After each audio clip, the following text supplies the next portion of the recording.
begin our show on a sad note. In tragic news this week, a U.S. citizen being held in Japan has died just days after returning home.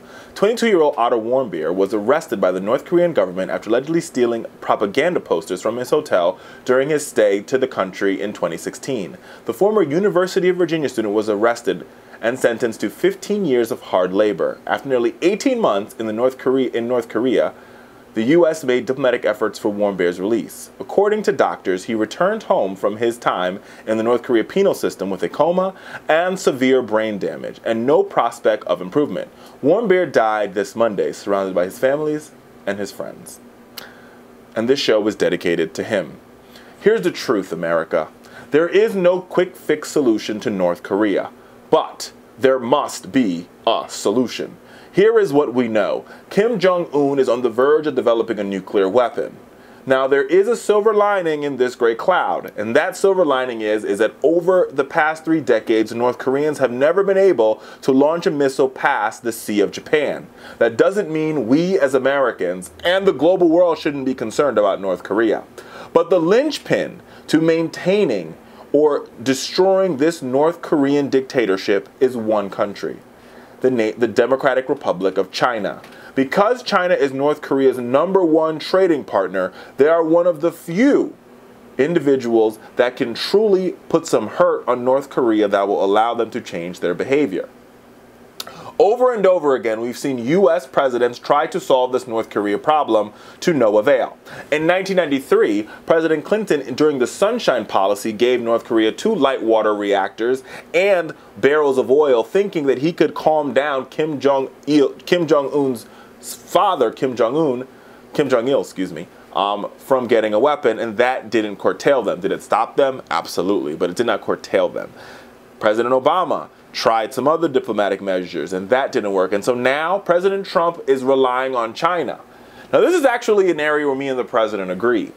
If we can convince China to put the hurt on North Korea, we could indeed take down this regime.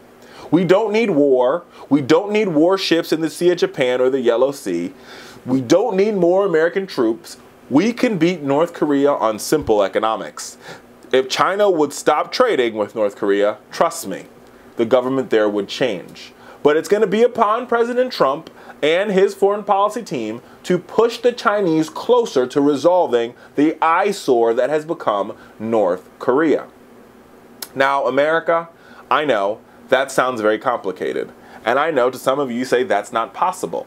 But here's where I think we have a possibility. Now that Donald Trump has decided not to go along with not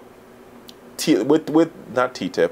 Why am I losing it? We're going to edit here because I have to remember the name of the treaty. Now that Donald Trump has pulled out of TPP, it gives us an opportunity to restart our relationship with the Asian Pacific Islands, right? And as part of that, it allows China to be a player. Remember, China wasn't part of the TPP talks. They were actually left out of the TPP talks. So this gives China incentive to engage to take down North Korea, and President Trump, rightfully so, is continuing to push the Chinese closer and closer and closer to eliminating the threat that is known as North Korea. Here's what I do believe. Now, what I do believe is that George Bush was actually right when he called it the axis of evil. I can't say for Iran and Iraq, but it is true that North Korea is an axis of evil. That is not driven by reality, that's not driven by humanity, that's not driven by common sense. It's driven by a little child who's trying to get attention from the world that he never got from his father. And so he decides that he's going to launch nuclear weapons, he's going to celebrate and, parade his missiles down the streets of Pyongyang, and he's going to, make his people cheer for him or they'll be killed.